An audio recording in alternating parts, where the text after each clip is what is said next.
I'm curious, like, have you ever, like approached a project and then talked with the director and then just found that you guys or girls were not meshing and were deciding that it wasn't gonna be a fruitful collaboration, so you decided to not do the project based off of that, or do you always like soldier through, or?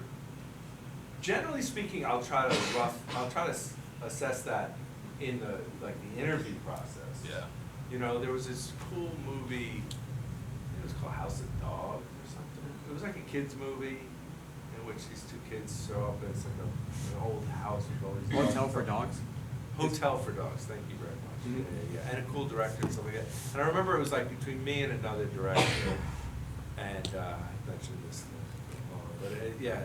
And I remember saying, he's like, I got the whole thing storyboarded out. And so I was like, oh, this is effectively an execution process. This is like A button pusher. a little bit. It's like, and by the way, like, I wouldn't probably be a great DP for a super visual director.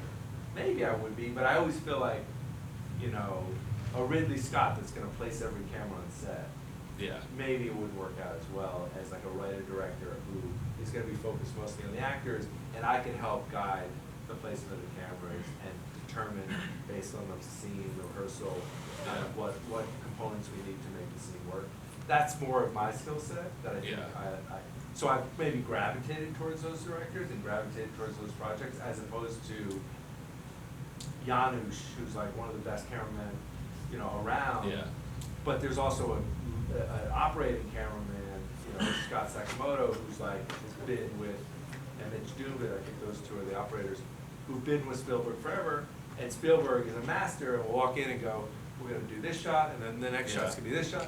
So Janusz is there to light, and he does it magnificently. Yeah. But I don't think that would be my skill set as much. So I would probably walk away. I wouldn't necessarily.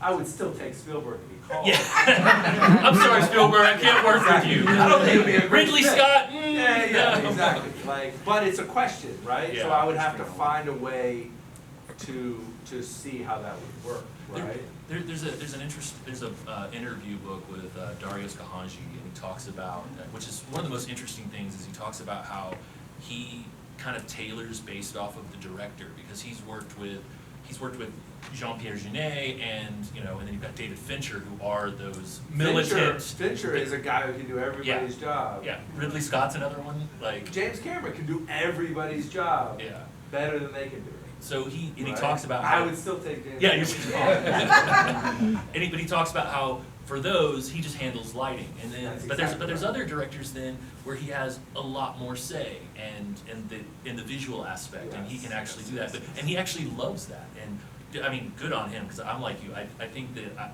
I can't do the whole button pusher thing. Like it's I feel like I need to be creative in some aspect, Yeah. and there are amazing technicians, but I don't want to be just a technician. Yeah, in a way. I mean, and perhaps that's why Fincher, with like Benjamin Button and Claudia Miranda, who's an ex-gaffer, Yeah. and Eric Messerschmidt, who's his current DP, did Mank and Killers, is an ex-gaffer, Yeah. is like the right fit for Fincher. I mean, Kubrick was the same way. He had gaffers that became Yes, his DP of and course. cameramen that became his DPs. I think because it's like, well, that's the actual skill set that I lack, that I need better. Yeah. I need somebody who's better at it than I am. Yeah. And so that, I think, is